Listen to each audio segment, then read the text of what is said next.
हरे कृष्णा, राधे राधे। आप सभी भक्तगणों का हमारे YouTube चैनल में बहुत बहुत स्वागत है। आज के इस वीडियो में हम श्रवण करेंगे राधाष्टमी व्रत की कथा। वीडियो शुरू करने से पहले आप सभी भक्तगणों से करुण निवेदन है कि कृपया वीडियो को संपूर्ण सुने। राधा माता श्री कृष्ण के साथ गोलोक में निवास करती थी। एक बार भगवान श्री कृष्ण को गोलोक में राधा नजर नहीं आई और कुछ समय बाद वे अपनी सखी विराजा के साथ घूमने चले गए। जब राधा को इस बात का पता चला तो वे अत्यंत क्रोधित हो गईं और तुरंत कृष्ण के पास पहुंची। वहां उन्होंने श्री कृष्ण को कठोर शब्दों में उलाहना दी।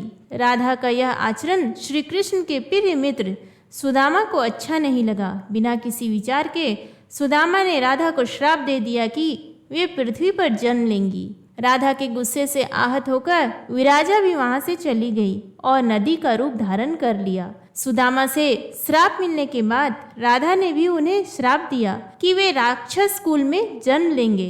इसी श्राप के परिणाम स्वरूप सुदामा का जन्म शंखचूड़ दानव के रूप में हुआ, जो आगे चलकर भगवान विष्णु का महान भक्त बना। दूसरी ओर राधा ने पृथ्वी पर वृषभानु जी के घर पुत्री के रूप में अवतार लिया। राधा का जन्म वृषभानु जी के घर तो हुआ, लेकिन देवी कीर्ति के गर्भ से नहीं। जब राधा और सुदामा ने एक दूसरे को श्राप दिया, तब भगवान श्री कृष्ण ने कहा था कि राधा को वृषभानु और देवी कीर्ति की पुत्री बनकर पृथ्वी पर रहना होगा। मनुष्य योनि में आपके विवाह का संबंध एक वैश्य से होगा, जो मेरे ही अंश का अवतार होगा।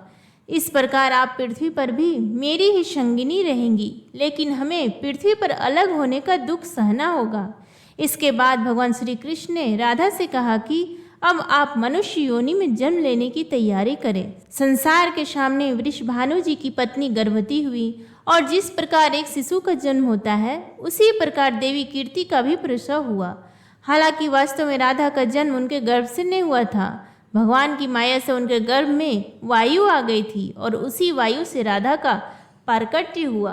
प्रसव के समय देवी कीर्ति को पीड़ा हो रही थी और उसी समय राधा के रूप में एक सुंदर कन्या का जन्म हुआ। राधाष्टमी के दिन एक विशेष पूजा की जाती है, जिसमें भक्तजन राधा जी की महिमा का गान करते हैं। कथा के अनुसार राधा जी का जीवन पूर्णता और भक्ति का आदर्श उदाहरण है। एक बार जब श्री कृष्ण ने राधा जी से पूछा कि उनकी भक्ति का रहस्य क्या है, तो राधा जी ने उत्तर दिया कि उनकी भक्ति में केवल प्रेम और समर्पण है। राधा जी ने भगवान कृष्ण को भक्ति का सबसे सुंदर और महान रूप दिखाया। उनकी भक्ति ने उन्हें अद्वितीय बना दिया और इसीलिए राधाष्टमी का पर्व इस प्रेम और भक्ति की महिमा को मान्यता देने का अवसर है। आइए अब हम जानते हैं व्रत के दौरान की जाने वाली पूजा। राधाष्टमी के दिन व्रती सुबह जल्दी उठकर स्नान करते हैं और व्रत का संकल्प लेते हैं। इसके बाद राधा जी की पूजा करते हैं, जिसमें उनकी मूर्ति को सुंदर वस्त्र पहनाए जाते हैं और भोग अर्पित किए जाते हैं। व्रती दिन भर उपवास रखते हैं और केवल फल फूल और जल का सेवन करते हैं। पूजा के बाद भजन कीर्तन का आयोजन किया जाता है, जिसमें राधा जी के भजन गाए जाते हैं। इस दिन को भक्त पूरी श्रद्धा और भक्ति के साथ मनाते हैं, ताकि राधा जी की कृपा प्राप्त हो सके और जीवन में शांति और सुख की प्राप्ति हो सके। राधाष्टमी व्रत की कथा हमें राधा जी के प्रेम और भक्ति की गहराई को समझने में मदद करती है। यह व्रत